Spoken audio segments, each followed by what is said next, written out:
John Singleton. I'm not sure if you guys are aware who he is. Some people do, some people don't.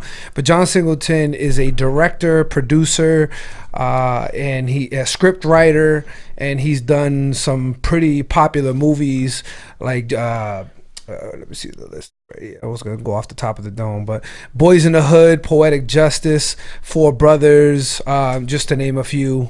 Those are the movies that he did and was most. You know, I was watching the news, the link that you sent to me. Yeah. And I was watching that, and then I was kind of like getting, a certain vibe from the news report. Like I didn't like where the vibe was going, but then you were like, no, hold off on the end. Yeah, because you know how reporters do. Like sometimes their inflections and the way they talk about things can take the meaning of what it's really about and twist it up and mess it up. It's not just a sad story, man. It's a celebration story too, because he inspired a lot of film producers. He inspired a lot of people. He was an icon, man. Yeah, even like people like what was it, Jordan Peele made a comment. There's a few other people. A lot of people made a comment, man. Ice Cube was another one, made a comment.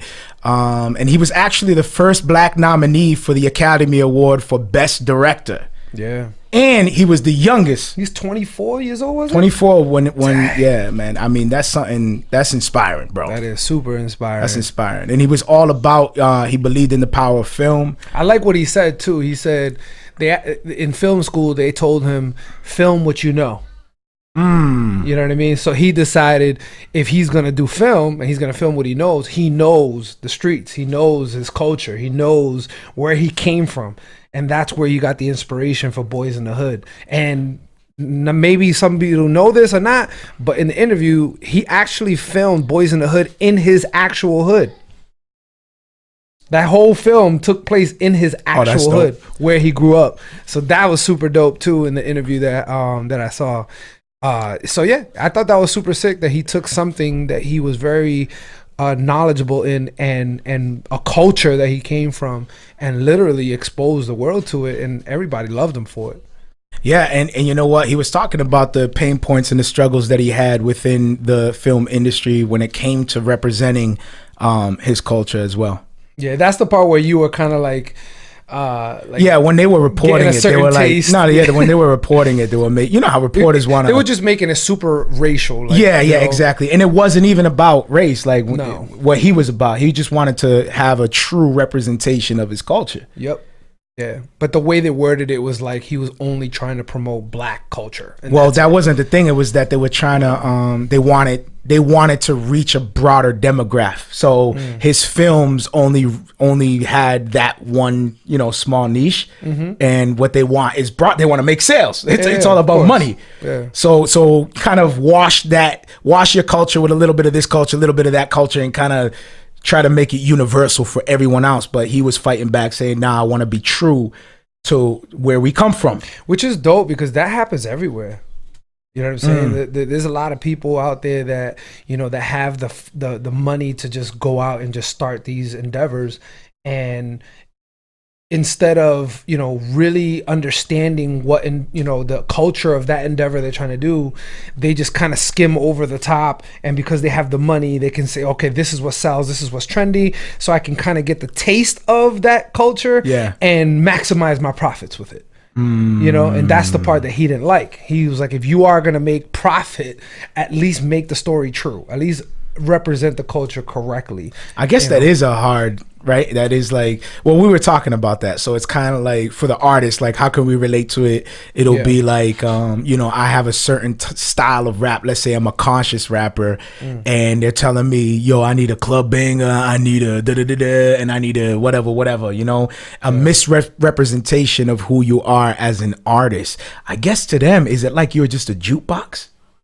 Basically, I guess to the record label, like you are legit just an instrument. It's not about what you represent in yourself. It's about you have the ability to either write or sing or sound good in the studio, and we could care less about your convictions and what you think about. Just sound dope and let's make money. And this is what we're going to talk about because this sells. Yeah, back in the day, artists didn't have creative control whatsoever. They told them what to do, what to sing, what style. You know what I'm saying? If you guys don't remember, like, someone like Pink, If you remember when she first Oh started, she was R&B. wrestling with the record label. She didn't want that at all, Yeah, but that's they right, made that's her right. an R&B That's a good point. artist, and now she does like rock or punk rock or something like along those lines. That's what she really wanted. You know what I'm saying? That's what she really wanted. But it wasn't until she was able to get creative control, which a lot of artists don't have when they sign to these major labels. Mm-hmm. You know? Yeah, well, they sign off on these contracts. True. That say, all right, yeah, you know, and you got to know what you sign. And a lot of them want full creative control for that very purpose, for the sake of making sales. Yep. And they know that a specific style, like it doesn't matter. Like if your own convictions, it doesn't matter. That's not going to make sales. Nah. I don't want to keep repeating myself, but yeah. Facts. But no, but I think that's dope, like how it relates even in the film industry. You have somebody that wants to, you know, produce a film that is true to the representation of who they are and where they come from. Yep. And he's wrestling with other people that are like, nah, why don't you do it this way? Why don't you, you know, in order to reach a broader audience. Yeah.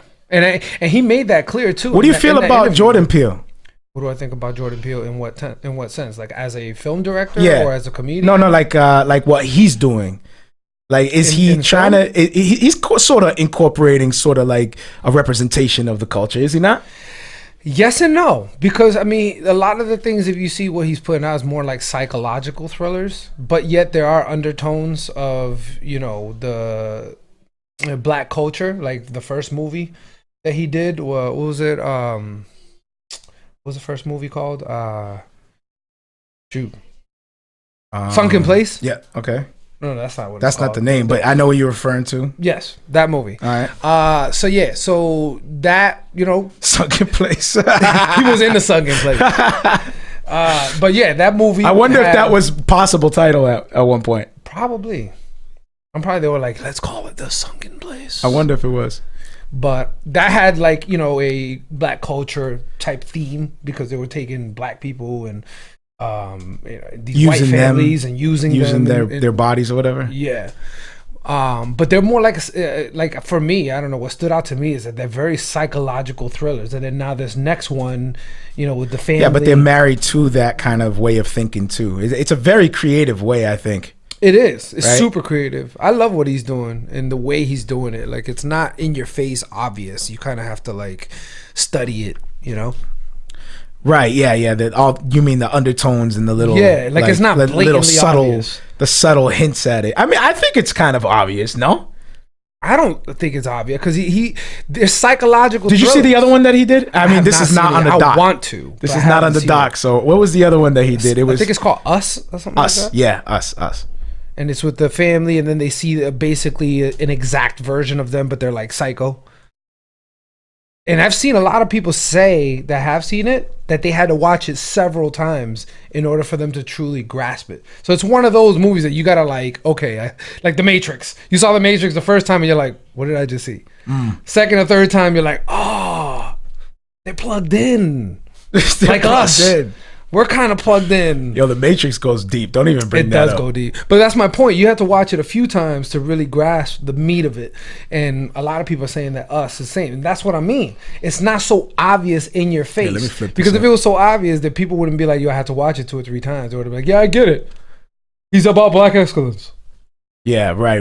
No, they had to watch it a few times. You know, I was thinking about that, bro. Just about like the whole, you know, that whole race thing. You know what I mean? Like, you know, pushed on social media and stuff like that. And I was just thinking, like, there should be, you know, I know that people are trying to defend it by saying, you know, they don't see color, they don't see black and white or whatever. I don't know if we talked about this before, but they were saying that they don't see that. I don't see that. I see a person, like, I don't see black and white, but I think it's important to be true to your culture. You know, I think it's important to embrace where you come from and who you are and what makes you, you know, individual, and, you know, have your own individuality and embrace what God's sovereignty in your life, man. Right. You know what I mean? Embrace your family, embrace your moms, your family, your loved ones. Just like everything else, it should be a balance. Embrace it. You know, you want to embrace it, you want to celebrate it, and you want to be proud of it.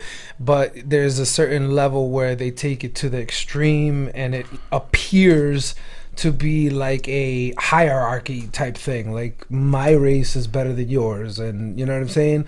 So it just like everything else, man, it just takes a balance. We have to be careful in the way we think through these things, you know. Yeah, facts. Because sometimes it could take us to a whole nother, you know, whole nother level that never should have been taken to. Dope. So John Singleton, you know, prayers. Yeah, and so prayers condolences to for the those. family, Yep, for definitely. sure. We just hope and pray that there's more individuals like that that are willing to stand up and really stay true. Because he even said in the last interview that he felt at peace in his soul because he's been in this business for almost 20-30 years, and he's never like did something that he wasn't proud of. Everything that he did, he stands behind. He feels 100% confident in it, in the message and what he was trying to accomplish. So that's super dope. Yeah. You know what I mean? Not many people get to pass and feel that accomplished.